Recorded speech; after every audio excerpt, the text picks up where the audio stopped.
Hello बच्चों, कैसे हैं आप सब लोग। उम्मीद है मुझे बहुत अच्छे होंगे और मस्त होंगे और अपने बोर्ड की तैयारी अच्छे से कर रहे होंगे। आइए बात करते हैं चैप्टर नंबर 8 का, और जिसका नाम है इंट्रोडक्शन ऑफ ट्रिकोमेट्री। बहुत ध्यान समझिएगा, अच्छे समझिएगा, बहुत ही इंपॉर्टेंट टॉपिक है और ये आपको आगे तक काम आने वाला है मैथमेटिक्स में और फिजिक्स में। इसलिए इस चैप्टर का बेस आपको समझना है। हमें एनसीईआरटी सॉल्व करनी है पहले, या एनसीईआरटी के अलावा अगर और कुछ भी सॉल्व करना है हमें बहुत सारे क्वेश्चन, तो हमें इसका बेसिक कॉन्सेप्ट पता होना चाहिए। ठीक है, तो ध्यान से हम लोग कॉन्सेप्ट समझेंगे। फुल वीडियो देखिएगा, लाइक शेयर सब्सक्राइब कर दीजिएगा। ठीक है, चलिए जो बच्चे हमारे ऐप पे देख रहे हैं कंटिन्यूटी, जो भी सिलेबस हमारा चल रहा है उसको भी ध्यान दीजिए और अपने सिलेबस को अच्छे से कवर करिए। जो भी आपको नोट्स मिल रहे हैं उन नोट्स को भी फोकस करिए। जो भी बेटा आपको प्रैक्टिस शीट या वर्कशीट आपको दी जा रही है क्वेश्चंस करने की, ठीक है, उन सबको आप ऐप से डाउनलोड करें।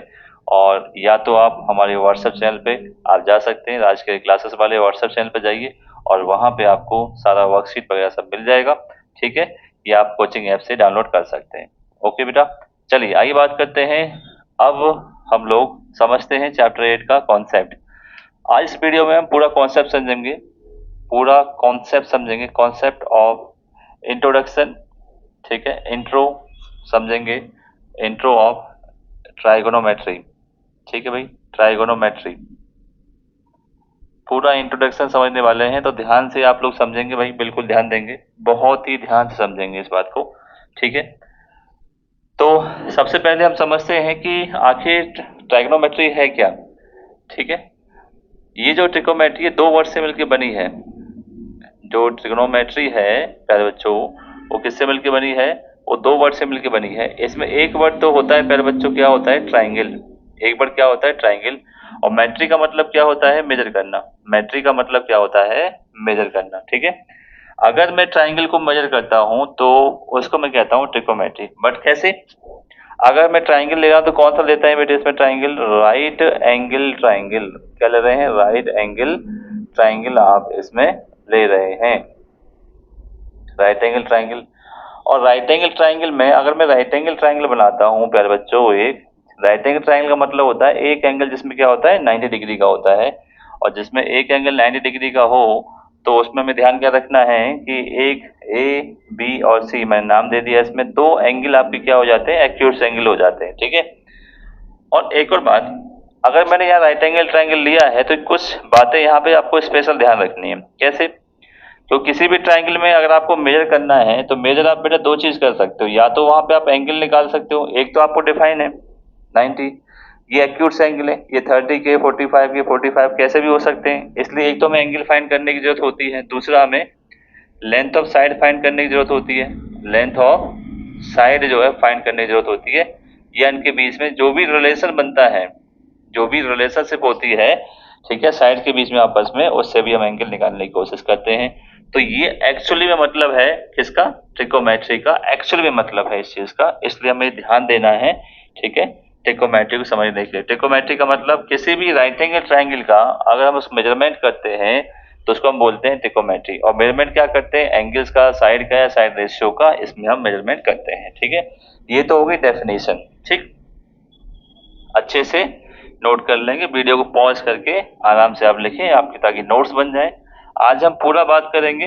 ठीक है, पहले वीडियो में हम लोग बात करेंगे इसकी, इस चैप्टर में आने वाले सभी फॉर्मूले की, और उस फॉर्मूले को बेटा समझेंगे ध्यान से किस तरह से बनाए जाते हैं, ताकि आपके पास चैप्टर जब आप कर रहे हो तो आपके पास पूरा कॉन्सेप्ट हो, अच्छे से हो। ठीक है, तो समझते हैं आगे, फिर हम लोग आगे एनसीईआरटी भी सॉल्व करेंगे, कुछ एक्स्ट्रा क्वेश्चन भी लगाएंगे। ठीक है भाई, चलो अब बात करते हैं कि हमने एक चीज तो समझ ली कि ट्रिकोमेट्री में बेटा क्या होता है? राइट एंगल ट्राइंगल यूज किया जाता है, राइट एंगल ट्राइंगल। अच्छा ठीक है भाई, हमने एक राइट एंगल ट्राइंगल बनाया, बिल्कुल यूज कर रहे हैं हम राइट एंगल ट्राइंगल। ठीक है, एक क्या है यहाँ पे 90 का है, और ये यहाँ पे दो जो एंगल है वो किस कैसे हैं? आपके एक्यूट एंगल है। ठीक है भाई, जब भी मैं राइट एंगल ट्राइंगल बनाता हूं तो मुझे एक चीज और ध्यान रखनी है, इसका एक स्पेशल नेचर होता है या स्पेशल केस होता है। क्या होता है? पाइथागोरस फॉर्मूला होता है, पाइथागोरस थ्योरम होती है। ठीक है, क्या होती है? पाइथागोरस थ्योरम होती है, जिसमें क्या होता है? हाइपोटेन्यूज का स्क्वायर, परपेंडिकुलर का स्क्वायर और बेस का स्क्वायर। ठीक है, इस चैप्टर में आपको सबसे पहला जो क्वेश्चन है वो इसी तरह से होगा, सबसे पहला टाइप आपका यही है। That is side perpendicular, that is side base और दैट इज साइड हाइपोटेनियस। ठीक है बेटा, ये आपको ध्यान रखना है। अगर किसी भी राइट एंगल ट्राइंगल की मुझे दो साइड गिवन हो तो तीसरी साइड में आराम से निकाल सकता हूँ। ठीक है, इसीलिए हम पाइथागोरस थ्योरम का यूज करते हैं। किसी भी राइट एंगल ट्राइंगल की अगर मुझे कोई भी दो साइड पता हो तो तीसरी साइड पता करने के लिए मुझे किसका यूज करना पड़ता है, पाइथागोरस फॉर्मूले का या पाइथागोरस थ्योरम का यूज करना पड़ता है। जैसे एग्जांपल समझ लीजिए आप, एग्जांपल समझेंगे। मेरे पास क्या है, परपेंडिकुलर दे रखा है 3, ठीक है, ये मेरे पास दे रखा है आपके पास 4, ये दे रखा है आपके पास 3, ठीक है। हाइपोटेनस निकालना है तो क्या लगाएंगे आप, यही फॉर्मूला लगा देंगे। ठीक है भाई, तो हाइपोटेनस निकालने के लिए परपेंडिकुलर कितना है मेरे पास 4 है, बेस कितना है मेरे पास 3 है, 4 का स्क्वायर करेंगे बेटा 16 हो जाएगा, 3 का स्क्वायर करेंगे 9, अगर इनको ऐड करता हूं मैं 25 में जानता हूँ स्क्वायर होता है 5 का तो कैंसिल हो जाता है, तो मेरे पास क्या आया, ये 5, मतलब 5 आया 25। ठीक है, तो यहां से आपको एक चीज सीखने को क्या मिली, यहां से आपको सबसे पहली बात पाइथागोरस फॉर्मूले का या पाइथागोरस थ्योरम का यूज करना आपको समझ में आया, और ये बहुत अच्छे से आपको याद रखना है, पहली एक्सरसाइज में यूज होने का कॉन्सेप्ट है। ठीक है, अच्छा इसका एक और यूज क्या है, एक और यूज हमें ये भी ध्यान रखना है, एक और रिलेशन यहाँ पे क्या बन सकता है, देखो एक और रिलेशन ये बन सकता है, कभी कभी हाइपोटेनियस और परपेंडिकुलर या बेस में कोई भी दो साइड में हाइपोटेनियस या परपेंडिकुलर या बेस में लिंक हो सकता है, तो इसको आप h माइनस पी लिख सकते हैं और h प्लस पी लिख सकते हैं और बेस का स्क्वायर। ये इसलिए है जब आपको ओनली बेस दे रखा हो तो इन दोनों में रिलेशन आपका ये बन जाता है। अगर आपको एक हाइपोटेनियस प्लस परपेंडिकुलर दे रखा हो, ये आप इससे निकाल लेंगे आराम से, बेस दे रखा हो, इन दोनों का डिफरेंस दे रखा हो तो भी आप निकाल लेंगे। एनसीईआरटी में पहली एक्सरसाइज में एक एग्जांपल ऐसा दे रखा है और पहली एक्सरसाइज में आपको क्वेश्चन भी ऐसा दे रखा है। ठीक है, तो इसको अच्छे से आप क्या कर लेंगे, सॉल्व कर लेंगे। ठीक है, टेंशन नहीं लेना एक बात से, और क्योंकि पहले वीडियो में लोग आपको कॉन्सेप्ट समझा रहे हैं, कॉन्सेप्ट आपके पास पता होगा, ठीक है, तो आप हर चीज को कर पाएंगे। हम लोग क्वेश्चन सॉल्व करेंगे, एग्जाम्पल भी सॉल्व करेंगे, पूरे एग्जाम्पल प्लस एक्सरसाइज सॉल्व करके आपको बताएंगे एनसीईआरटी के कॉन्सेप्ट पे। ठीक है, सॉल्व कर लेंगे हम सब लोग। एक और चीज देखते हैं बेटा, एक और चीज क्या देखते हैं, राइट एंगल ट्राइंगल में एक और होता है मेन बात, जैसे मैंने क्या माना, ये राइट एंगल ट्राइंगल माना इस तरह से। अब बेस को डिसाइड करने के लिए ये आपके पास हाइपोटेनियस है, ये नेवर भी चेंज, इस बात को बिल्कुल ध्यान रखो, ये हाइपोटेनियस कभी भी चेंज नहीं होती, जैसी है वैसी ही रहती है हाइपोटेनियस। ठीक है नेवर भी चेंज। अच्छा, अब क्या चेंज हो सकता है बताओ, जिस एंगल को आप नोटिस करते हो, जिस एंगल को आप नोटिस करते हो उसी साइड को आप बेस बोलते हो। ठीक है भाई, परपेंडिकुलर डिसाइड कब होता है, यही आपको ध्यान रखना है। जिस एंगल को प्यारे बच्चों क्या करते हैं हम लोग, जिस एंगल को आप क्या करते हैं, जिस साइड पे आप लेते हैं उस साइड को हम बेस मानते हैं। ठीक है, तो अब बचा क्या, परपेंडिकुलर, तो ये परपेंडिकुलर साइड हो गई। ठीक है, पहला केस तो ये हो गया इसका। दूसरा केस क्या हो सकता है, दो ही केस बन सकते हैं बेटा, है ना, अच्छे से समझिएगा, ये ए है, ये बी है और ये सी है। हाइपोटेनस कभी बदलती नहीं है। ठीक है, अब मैं ये तो 90 का होता है, 90 का फिक्स है, दो एक्यूट एंगल है, अब मैं इस एंगल से ले रहा हूँ, जब भी एंगल नोटिस कर रहा हूँ मैं एंगल यहाँ ले रहा हूँ। ठीक है, एंगल थीटा भी ले सकते हैं, कोई दिक्कत वाली बात नहीं। तो अगर मैंने एंगल इसको नोटिस कर दिया, ये कौन सी साइड पर, ए बी साइड पर है, तो इसको मैं क्या बोलूंगा, इसको बोलूंगा बेस, तो ये वाली साइड क्या हो जाएगी, परपेंडिकुलर। बस आपको यही ध्यान रखना है पहले एक्सरसाइज करने के लिए। ठीक है भाई, अगर कोई भी क्वेश्चन में एंगल पूछ रहा है इसको, ठीक है, तो ये इस साइड पर है तो बेस हो गया, बाकी बचा क्या हो गया, परपेंडिकुलर। ये तो पहले से हाइपोटेनियस है, ये नेवर भी चेंज। ठीक है, हाइपोटेनियस नेवर भी चेंज। ठीक है, अगर मैं बोलता हूँ कि इसको ले रहा है वो, तो ये क्या हो जाएगा, बेस, इसको ले रहा है तो ये क्या हो जाएगा, बेस, बाकी तो बचा परपेंडिकुलर हुआ। तो इसका मतलब है कि बेस कौन डिसाइड कर रहा है, एंगल। तो यही खास बात है और इम्पोर्टेंट भी है, जहां पर भी एंगल बनेगा जिस साइड पर, वो बेस होगा, बाकी दूसरी साइड जो बच रही है वो क्या होगी, परपेंडिकुलर होगी। तो पहला बेस हमने समझ लिया राइट एंगल ट्राइंगल का। ठीक है, अब देखते हैं ट्रिकोमेट्रिक रेशियो, ट्रिकोमेट्रिक फंक्शंस क्या होते हैं और उनका रिलेशन क्या है। ठीक है, ध्यान समझना है बहुत ही अच्छे से समझेंगे भाई।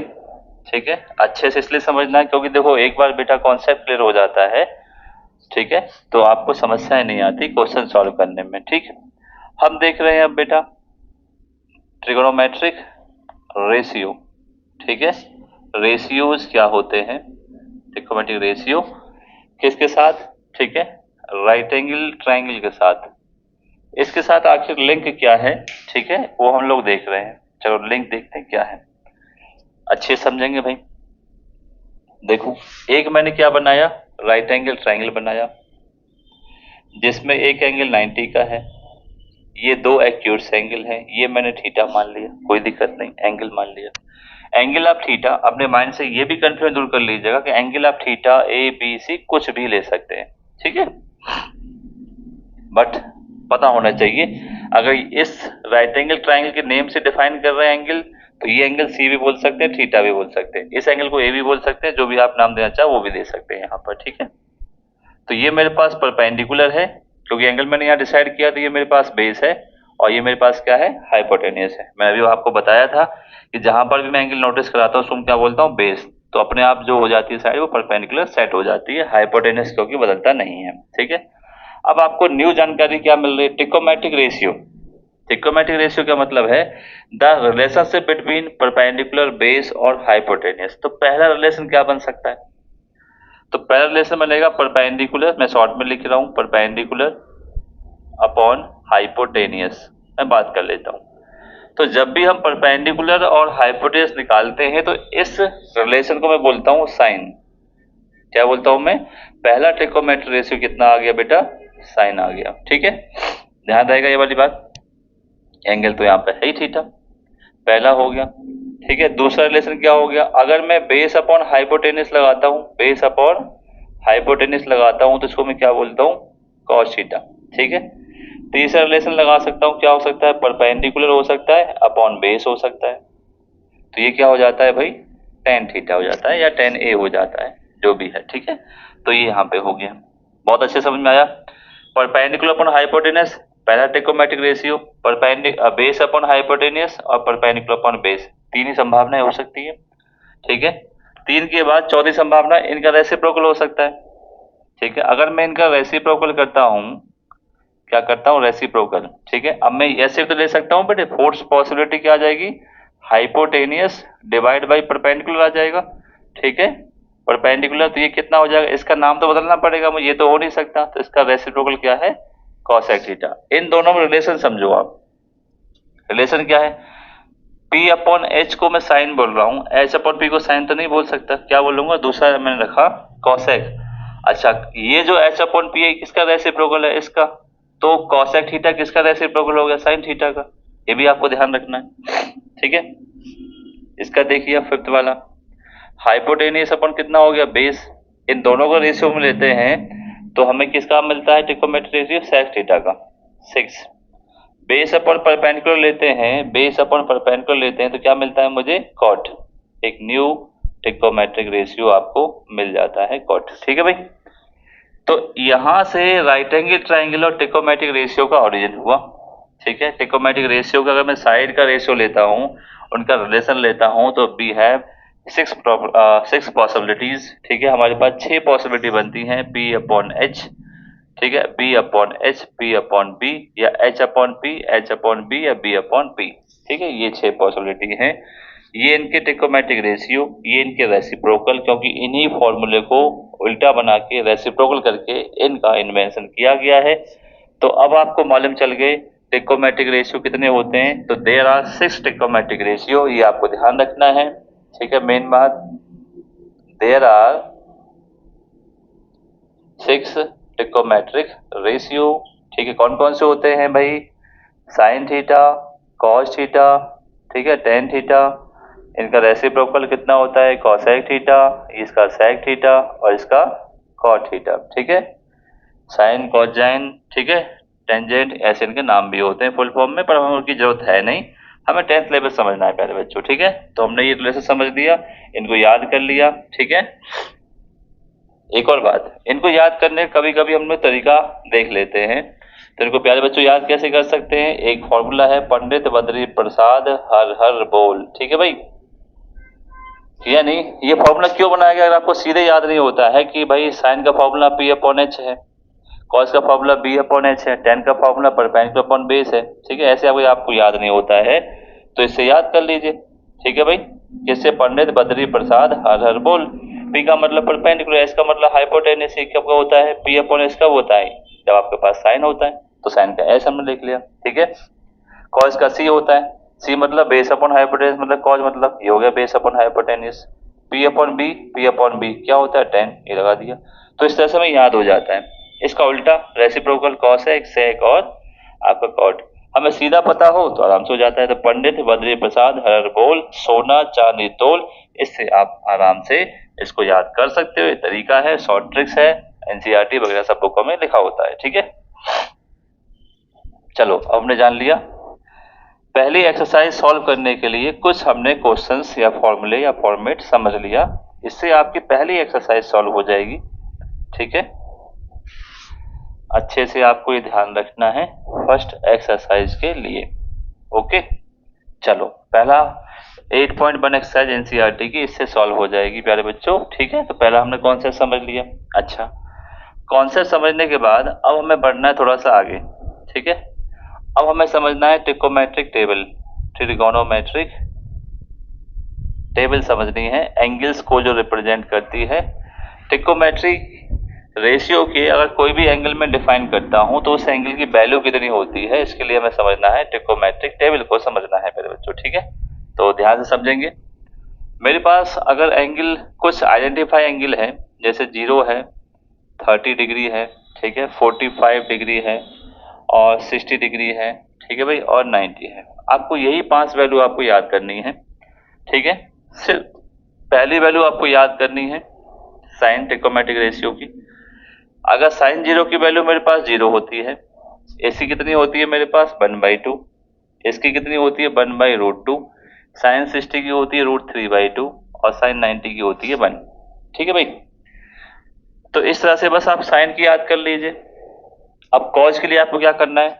बड़ा सिंपल, इसको रिवर्स घुमाना है। 90 से रिवर्स करिए, यहाँ आ जाएगा।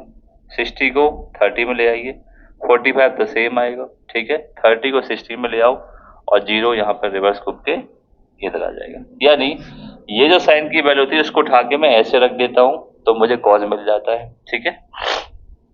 ध्यान रहेगा ये वाली बात। चलो अब इन दोनों में रिलेशन क्या है, ध्यान समझिए बेटा, है ना। अच्छे से याद करने का तरीका समझिए। अब देखो 45 कोई भी आए, चाहे साइन 45 आए, कॉस 45 आए, 1/√2 1/√2 होती, याद करने का तरीका बता रहा हूँ।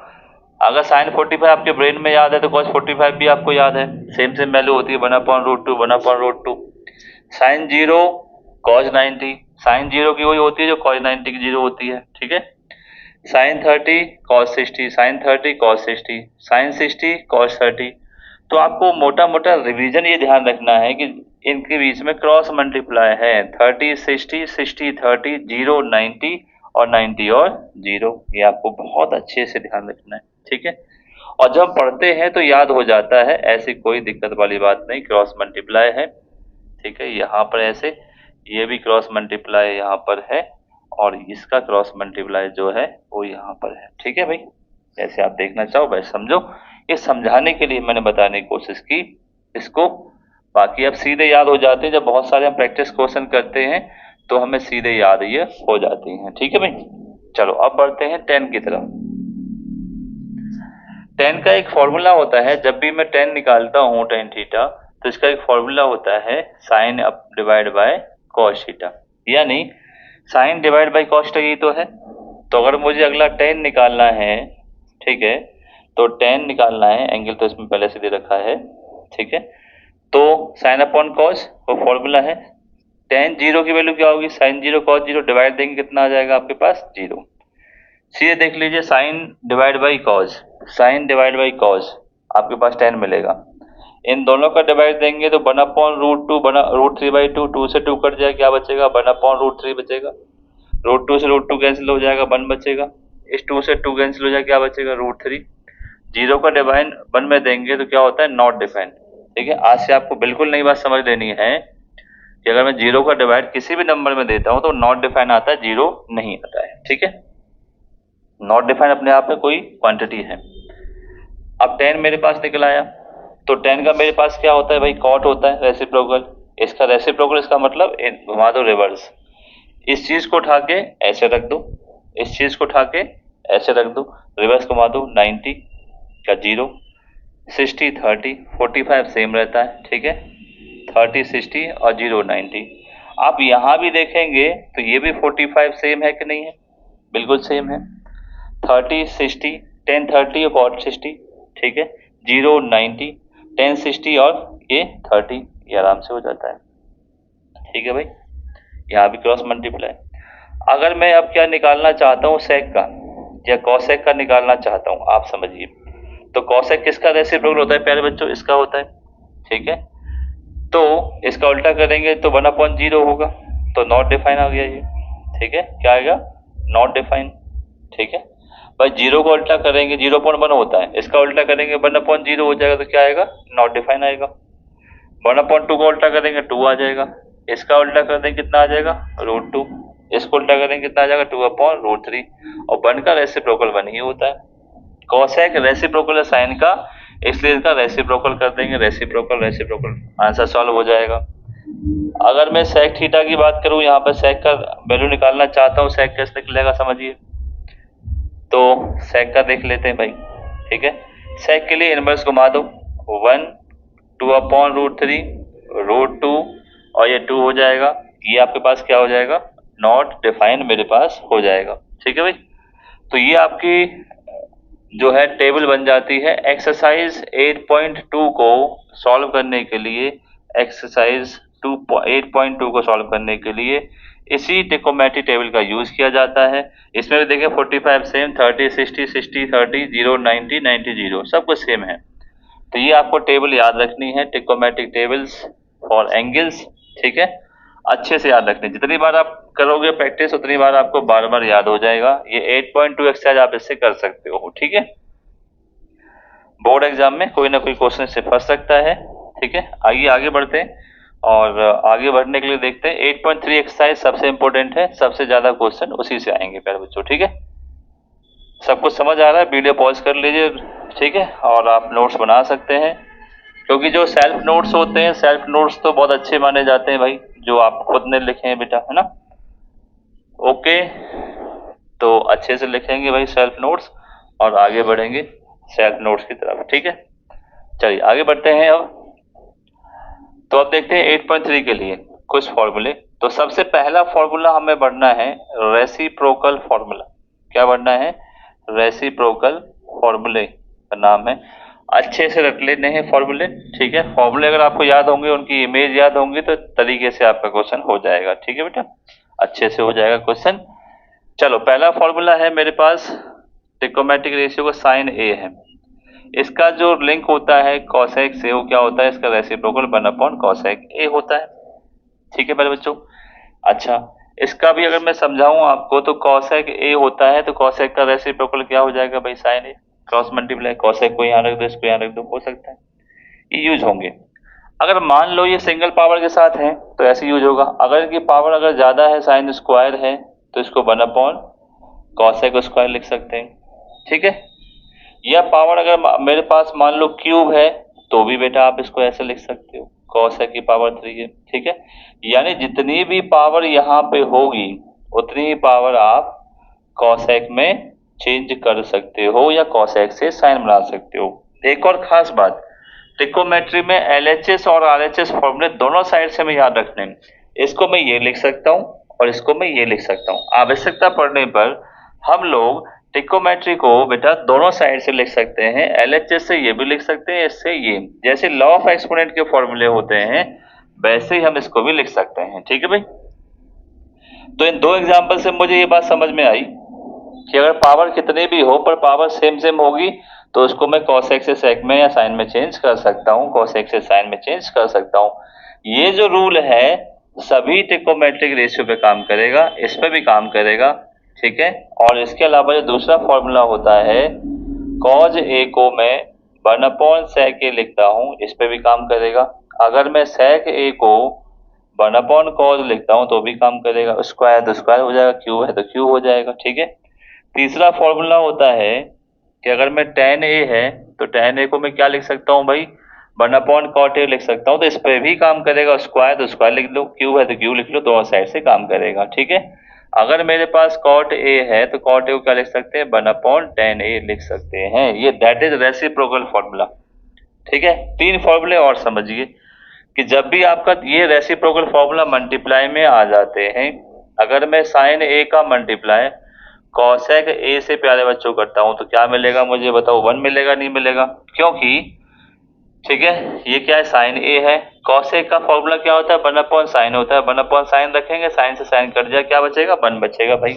सॉल्व कर लीजिए आप, कॉसेक को वन अपॉन साइन लिख सकते हैं भाई, इससे कैंसिल हो जाए, क्या बचेगा मेरे पास, वन। ठीक है, तो एक क्वेश्चन ये भी समझ में आ जाता है कि the product of trigonometric ratio and its reciprocal, ठीक है, of trigonometric ratio is always one होता है, ये आपको ध्यान रखना है। ठीक है भाई, दूसरा इसी प्रकार कॉज का भी बन सकता है कि कॉज ए का मल्टीप्लाई किससे करते हैं, सेक ए से करते हैं, तो भी आपका कैंसिल होकर वन बचेगा।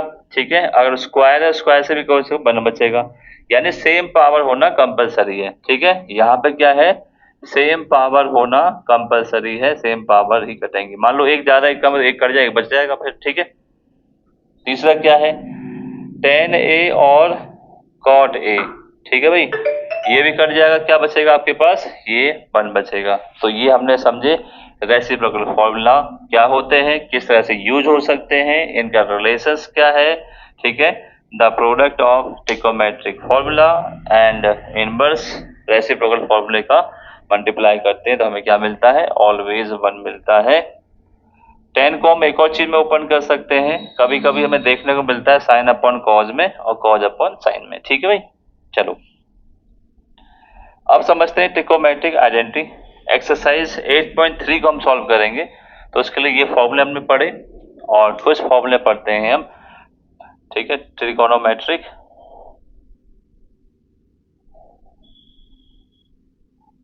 आइडेंटिटी, ठीक है, ट्रिकोमेट्रिक आइडेंटिटी में हम लोग पढ़ेंगे, इसको मैं क्या बोलता हूँ, पाइथागोरस फॉर्मूला भी बोल सकते हैं इसको। क्यों बोलेंगे समझेंगे बात को। ठीक है, क्योंकि पाइथागोरस फॉर्मूले से ही डेवलप हो रखा है, ये सबसे इंपॉर्टेंट है, मस्ट इंपॉर्टेंट है। ठीक है भाई, पहला है, देखो पहला जो ट्रिकोमेट्रिक आइडेंटिटी होती है आपको बहुत अच्छे से याद भी हो गई होगी बुक देखते देखते, sine square plus cos square equal क्या होता है, वन। बहुत ही इंपॉर्टेंट है और बहुत आसान भी है, sine square plus cos square क्या होता है, वन होता है। एंगल सेम होने चाहिए तभी वन होगा बेटा, है ना, क्या होना चाहिए, एंगल सेम होने चाहिए तभी ऐसा वन होता है। अगर यहाँ ए है या बी है तो वन मत रख देना बेटा, ये भी आपको ध्यान रखना है कि एंगल सेम होना कंपलसरी है और पावर भी सेम होना। पावर टू के साथ काम करता है और किसी के साथ काम नहीं करता। ठीक है, अब इसको मैं यूज क्या कर सकता हूँ, देखो दूसरा एक और फॉर्मूला होता है वन प्लस, ठीक है, ten square, one plus ten square equal होता है आपका सेक स्क्वायर। तीसरा फॉर्मूला होता है वन प्लस के कॉट स्क्वायर इक्वल कितना होता है, कॉसेक स्क्वायर ए, ये होता है। ठीक है भाई, तीन फॉर्मूले और तीनों में देखो स्क्वायर है, जैसे फॉर्मूले होते हैं वैसे ही आपको ध्यान रखना और सेम एंगल के साथ ध्यान रखना, सेम एंगल भी होता है। ठीक है भाई, ऐसा मत समझ लेना कि भाई साइन स्क्वायर ए है प्लस कॉज स्क्वायर बी है तो आपने वन रख दिया, ऐसा कभी भी नहीं होता है। एंगल सेम, इसमें हमें सीखने को ये तो समझ में आया कि भाई एंगल सेम होना चाहिए। ठीक है, एंगल सेम होगा तभी हमें समझ में आएगा, है ना, एंगल सेम नहीं होगा तो फिर कैसे समझ में आ जाएगा भाई, तो ये चीज हमें ध्यान रखनी है भाई। ठीक है,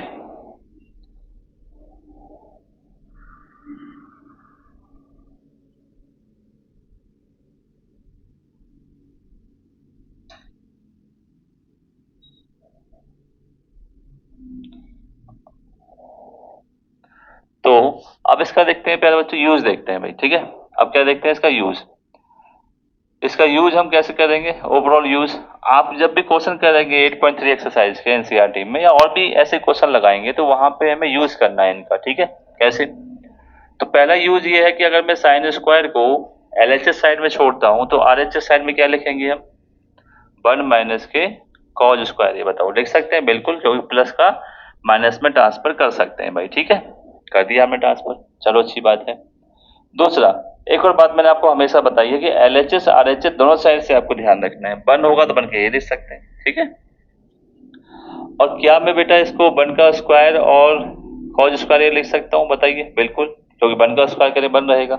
तो यहाँ से आपको जब क्वेश्चन करेंगे 2 संभावनाएं और मिलेंगी, क्योंकि ए स्क्वायर माइनस बी स्क्वायर है तो इसको एक बार माइनस में और एक बार प्यारे बच्चों किस मिलेगा, प्लस में, ये आपको मिल सकता है। तो इससे आप 1 माइनस कॉज स्क्वायर और 1 माइनस कॉज ए और 1 प्लस कॉज ए आप लिख सकते हो। ठीक है। दूसरा क्या है मेरे प्यारे बच्चों, कॉज स्क्वायर। अब कॉज स्क्वायर को एलएचएस में छोड़ो, साइन स्क्वायर को ट्रांसफर कर सकते हैं, तो 1 माइनस के साइन स्क्वायर। अब क्या होगा, ये यही वही सेम पैटर्न, स्क्वायर लिख सकते हैं तो एक बार माइनस में और एक बार किस में हो जाएगा भाई, प्लस में हो जाएगा भाई। ठीक है, इतना हो जाएगा। तो इसके भी फॉर्मूले बन गए, या तो आपको ऐसा मिलेगा तो आप ऐसे बना सकते हो, ये मिलेगा तो आप ये बना सकते हो। ये चीज आपको ध्यान देनी है, बहुत ही अच्छे तरीके से ध्यान देनी है। ठीक है भाई। अब देखो इससे ही बनाते हैं। अगर मैं 1 को यही छोड़ता हूं तो मैं क्या मिलेगा, सेक स्क्वायर ए माइनस के टेन स्क्वायर ए आपको मिलेगा। ठीक है। ए स्क्वायर माइनस बी स्क्वायर क्या कर सकते हैं आप, एक बार माइनस में और एक बार प्लस में कर सकते हैं प्यारे बच्चों। ठीक है, सेक ए प्लस के टेन ए, ये आपको ध्यान रखना है। ठीक है, यानी जब मैंने सिर्फ टेन स्क्वायर को ट्रांसफर किया तो माइनस में जाएगा, ये आ गया, तो ए स्क्वायर माइनस बी स्क्वायर एक बार माइनस में और एक बार प्लस में आप ओपन कर सकते हो। ठीक है, ये चीज आपको ध्यान रखनी है। इधर से मिलेगा तो ये ओपन कर सकते हैं, दोनों साइड से ध्यान रखनी है। ये मिलेगा भी क्वेश्चन जब करेंगे जब हम। ठीक है, अब टेन स्क्वायर को यही छोड़ते हैं, टेन स्क्वायर ए को, तो सेक स्क्वायर ए माइनस 1। ठीक है, सेक स्क्वायर 1 को ट्रांसफर करेंगे तो माइनस में आएगा, ये भी ए स्क्वायर माइनस बी स्क्वायर, क्योंकि 1 पर स्क्वायर लगा सकते हैं आप, तो सेक ए माइनस 1 है और सेक ए प्लस 1 है, ये भी आप कर सकते हैं। यानी सेम पैटर्न है सभी का, कोई अलग पैटर्न में नहीं कर रहा हूं, सेम पैटर्न है। ठीक है बेटा, अच्छे से, ताकि आपको सारी संभावनाएं मालूम चल जाए कि भाई आखिर ये टर्म अचानक से सामने कैसे आ जाएंगे, आपके सामने आप समझ नहीं पाओ तो इस तरह से ओपन करते हैं तो समझ में आएंगे। ठीक है, अब इसको देख लीजिए। अगर मैं कॉट स्क्वायर यही छोड़ता हूँ एलएचएस साइड में और 1 को ट्रांसफर करता हूँ आरएचएस में, तो माइनस का जाएगा, फिर से वही बन जाता है ए स्क्वायर माइनस के बी स्क्वायर, तो कॉसेक ए माइनस 1 और कॉसेक ए प्लस के 1, ए माइनस बी ए प्लस बी। अगर मैं एक बार 1 यही छोड़ता हूँ तो क्या होगा, कॉसेक और कॉट को ट्रांसफर करता हूँ आरएचएस साइड में, तो क्या बनेगा, A square minus B square बनेगा, जो कि cosec A minus B, cosec A minus cot A, और दूसरा क्या बनेगा, कॉसेक ए प्लस का कॉट ए, ये बनेगा भाई सब। ठीक है, तो ये फॉर्मूले हमारे 8.3 में यूज होंगे। इसके साथ एक और तरीका आपको ध्यान रखना है, क्या यूज होंगे, आराम से वीडियो पॉज करके लिख सकते हैं बेटा, है ना, आराम से लिख लेना, कोई दिक्कत वाली बात नहीं है। ये सारे फॉर्मूले के बेहतरीन यूज है। ठीक है, पढ़ते भी होंगे आप, स्कूल वगैरह सब में पढ़ाए जाते हैं अच्छे से। ठीक है, चलो पढ़ते हैं आगे। तो एक और चीज देखेंगे भाई, क्या देखेंगे, देखो इसके अलावा अलजेब्रा का यूज है बेटा। जब हम 8.3 एक्सरसाइज करेंगे तो अलजेब्रा आइडेंटिटी का भी यूज है, वो भी आपको मैं रिवाइज करा देता हूँ ताकि आपको समस्या ना हो। पहला यूज है, कभी भी हमें a प्लस बी का होल स्क्वायर देखने को मिल सकता है, या तो a प्लस बी देखने को मिल सकता है, ऐसा हो, या तो इसमें होगा, नहीं तो आप ओपन करना जानते ही हो कि a square plus b square plus 2ab, पहला इसका यूज हो सकता है। दूसरा माइनस वाले का भी बेटा यूज हो सकता है, जिसको हम a माइनस बी और a माइनस बी लिख सकते हैं, जिसको आप ओपन करना चाहते हो तो इस तरह से ये ओपन हो जाएगा। तीसरा यूज है बेटा ए स्क्वायर माइनस बी स्क्वायर का, a माइनस बी और a प्लस बी, ऐसे। चौथा यूज आपका ये मिल सकता है ए क्यू माइनस बी क्यू का, तो ये होता है ए माइनस बी हो सकता है, ए स्क्वायर प्लस के बी स्क्वायर और प्लस के ए भी हो सकता है। पांचवा आपका अलजेब्रा ए क्यू प्लस बी क्यू हो सकता है। ठीक है, क्या मिलेगा आपको भाई, ए प्लस बी मिल सकता है और a square plus b square minus के भी ये मिल सकता है। 6 ए की पावर 4 प्लस बी की पावर 4 ये मिल सकता है, जिसको आप क्या लिख सकते हो, ए स्क्वायर प्लस बी स्क्वायर का होल स्क्वायर माइनस के 2a स्क्वायर और बी स्क्वायर, ये भी आप लिख सकते हो। ठीक है भाई, तो ऐसे सारे फॉर्मूले आप याद रखें। ठीक है, अलजेब्रा वाले कुछ फॉर्मूले मैंने लिखे, होल क्यूब भी मिल सकता है पर कम मिलते हैं, फिर भी आप होल क्यूब याद रखिए, a cube plus b cube plus का 3ab और a प्लस बी। ठीक है, और परफेक्ट क्यूब में a माइनस बी का क्यूब आ जाएगा, तो a की पावर 3 b की पावर 3 माइनस 3ab और a माइनस b, ये भी आपको याद रखने। ठीक है, ऐसे फॉर्मूले थोड़े हिंट के लिए मैंने बता दिए हैं। ठीक है प्यारे बच्चों, तो आपका पूरा कॉन्सेप्ट ट्रिकोमेट्री का, इंट्रोडक्शन ऑफ ट्रिकोमेट्री चैप्टर 8 का हमने क्लियर कर दिया है। आगे आप देखेंगे, हम लोग सॉल्व करेंगे आपके सामने, अच्छे से बेहतर तरीके से समझेंगे। ठीक है, एक्सरसाइज 8.1, ठीक है, समझेंगे और सॉल्व करेंगे। ओके प्यारे बच्चों, थैंक यू सो मच, आपने देखा। ठीक है, अच्छे से लगे रहिए, तैयारी करिए। ठीक है, all the best for your preparation. Thank you so much.